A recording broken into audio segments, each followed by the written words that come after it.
Olá, meus queridos. Você sabia que a coisa mais catastrófica é quando você se torna o seu próprio obstáculo? Deus abençoe a vida de vocês.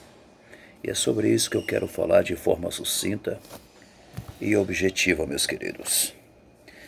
Às vezes não galgamos êxito, vitória, porque arrumamos desculpa para não fazer alguma coisa.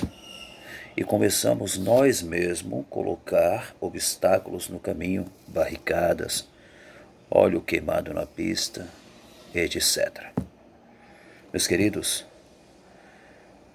por isso que o preço da vitória, o caminho da vitória, ninguém sobe ao pódio da vitória sem antes ele renunciasse o self. As pessoas têm que conquistar, têm que batalhar, têm que se movimentar, têm que agir, têm que ser determinado.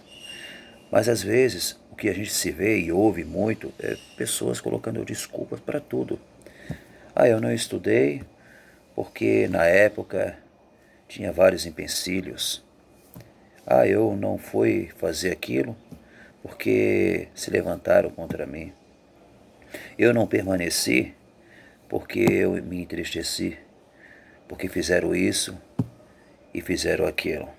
E a gente vai arrumando sempre esses obstáculos que a gente vai aceitando, vai recepcionando, e isso acaba se tornando um freio para a nossa trajetória, para o nosso movimento. Eu me lembro que eu trabalhei próximo da UFSC, que é a Universidade Federal de Santa Catarina, em Florianópolis, no período de 4 anos. E ali eu tive algumas experiências, porque eu verbalizava muito com os alunos, fiz muita amizade com alunos de medicina, engenharia e de outras faculdades. E sempre quando eu conversava, alguns eles confidenciavam para mim uma particularidade. Eles diziam que, olha, eu estou aqui estudando, fazendo essa faculdade, estou quase me formando, mas olha, não foi fácil.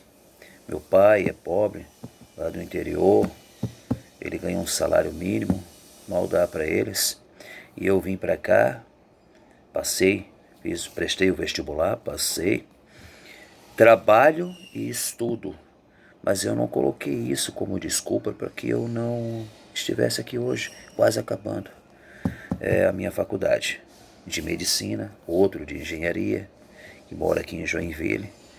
Eles próprios não foram obstáculos. Porque, eu vou repetir, a coisa mais catastrófica é quando você mesmo se torna o seu obstáculo, meus queridos. Colocando desculpa, deixando o desânimo imperar, recepcionando ou deixando hospedar na tua mente coisas negativas, palavras que dizem, você aceita aquilo como uma ordem. Até porque temos um exemplo muito lindo na Bíblia, de uma mulher que tinha um fluxo ginecológico.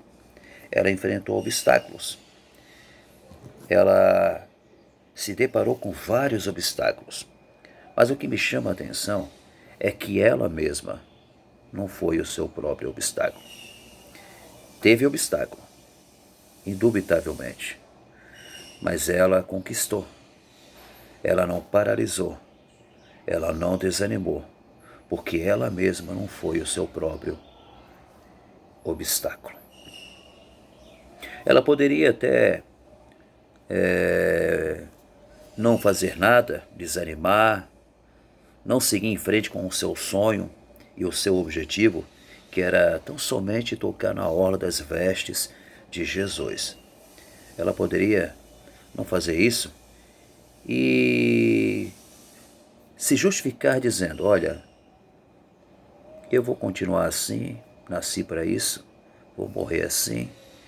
Não quis prosseguir o meu sonho porque eu tenho esse fluxo ginecológico, me deixa debilitada, fraca, e coloca isso em uma seta dizendo, esses foram os motivos por que eu não prossegui.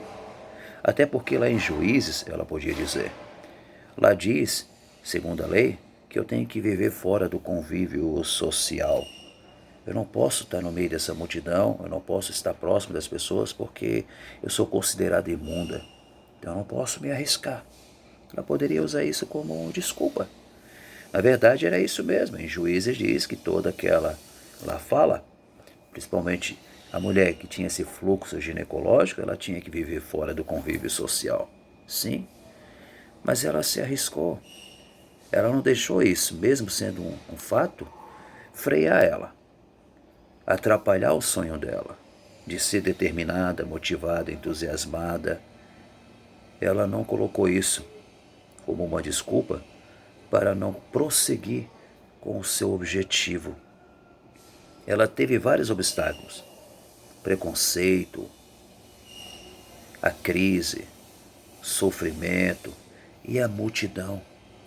A palavra multidão aparece na Bíblia e nos Evangelhos cerca de 100 vezes, quase 100 vezes, e sempre associado à pessoa de Jesus. Onde Jesus estava, atraía uma multidão. Observação, 2 pontos. Jesus não mandou parar a multidão e nem abrir ala para ela. Não. Ela teve que enfrentar a multidão também. Mas só que ela usou estratégia. Ela foi por detrás da multidão. E olha só o risco que ela estava passando. Porque se ela fosse descoberta ali no meio daquela multidão, ela poderia ser apedrejada. Repito, ela tinha que viver fora do convívio social. Mas nada fez ela parar, desanimar. Nada fez ela estagnar, desistir do seu sonho, do seu objetivo, que era tão somente tocar na orla das vestes de Jesus. Meu querido, até quando você mesmo ou você mesma vai se permitir ser o próprio obstáculo para você galgar a vitória? Até quando você vai ficar assim, com esse pensamento dizendo que não adianta, que eu nasci para isso mesmo, que eu nasci para morar debaixo da ponte, que é a vontade de Deus que eu fique assim, no sentido material agora, que eu seja uma pessoa analfabeta, é da vontade de Deus que eu não faça uma faculdade, é da vontade de Deus, é da vontade de Deus, é da vontade de Deus. Meu querido, o que está faltando na vida de muitos crentes é vontade, é esforço, é determinação, é coragem para se arriscar, é ser motivado, entusiasmado. A palavra entusiasmo significa fazer acontecer mesmo na adversidade. Para de usar desculpa, para de deixar o desânimo tomar conta da tua vida. Por isso que Jesus disse para os discípulos: tem desânimo, porque o ânimo é um vocábulo que em latim significa alma, algo que evoca de dentro. O ânimo é o elemento ativador do ser. Quando uma pessoa tem ânimo, determinação, como Daniel, no capítulo 1, versículo 8 de Daniel, ele foi determinado. Ele determinou no seu coração não se contaminar com os manjares do rei. Isso é ser determinado. Daniel não foi um obstáculo para ele mesmo. E outros tantos episódios de personagens bíblicos que não foram obstáculo para eles mesmos. A maior catástrofe é quando você mesmo se torna um obstáculo para você. O dia que você levantar a cabeça e acreditar no teu potencial, e acreditar em Deus acima de tudo, acredite no teu potencial. Assim como essa mulher que tinha um fluxo ginecológico, ela acreditou no seu potencial. Ela acreditou naquilo que ela podia fazer. Tudo que estava na sua alçada, no seu alcance, ela fez, até chegar onde Jesus estava, porque ela tinha esse objetivo. Ela pensou assim: se eu tão somente tocar nas suas vestes, eu ficarei sarada. Então ela mesma não permitiu-se ser um obstáculo. Ela venceu os obstáculos, começando com ela mesma. Assim como também Davi, meus queridos. Davi, ele viu a mesma coisa que o povo de Israel e Saul viram. Um homem zarrão, Golias, quase 3 metros de altura. Mas só que Davi não se prendeu a isso. Não focou só Golias. A sua visão ia muito além. A visão dele estava focada em Deus, o Senhor dos exércitos. Ele mesmo não foi um obstáculo. apesar de ter enfrentado obstáculo. E o primeiro dos grandes obstáculos que Davi enfrentou foi o seu próprio irmão mais velho, Eliabe. Assim como também o pródigo, quando voltou, quem se opôs? O irmão mais velho.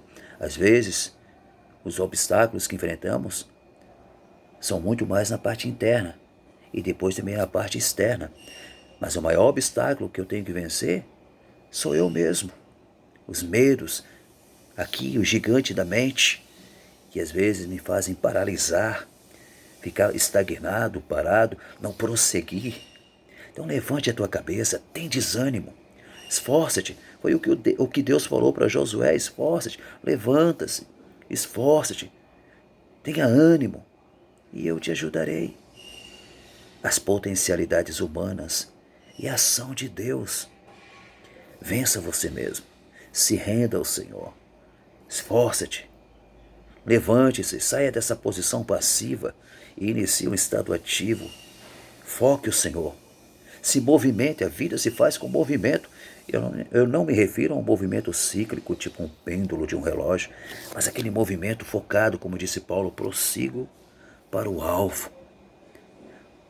O alvo principal é Jesus. Mas quem sabe você tem um alvo também material, um alvo de fazer uma faculdade, mas você está aí parado, desanimado. Isso significa que você mesmo está sendo um obstáculo. Vença você mesmo. Vença a você, que está sendo esse obstáculo, que está se permitindo ficar aí parado, não está acreditando, não está botando fé em você, no seu potencial. Acredite em você também, no seu potencial, porque o dia que eu não acreditar em mim, não vai ter Deus, não vai ter ninguém que vai poder me ajudar. Então levante a tua cabeça, creia em Deus acima de todas as coisas, mas acredite no teu potencial. Deus, Ele te ama. Deus, Ele te capacitou com inteligência, sabedoria. Olha aí a tua saúde, a saúde que você tem. Deus, Ele te capacitou, te deu força, graça. Então, levante a cabeça, prossiga, que o Senhor é contigo. Deus abençoe, em nome de Jesus.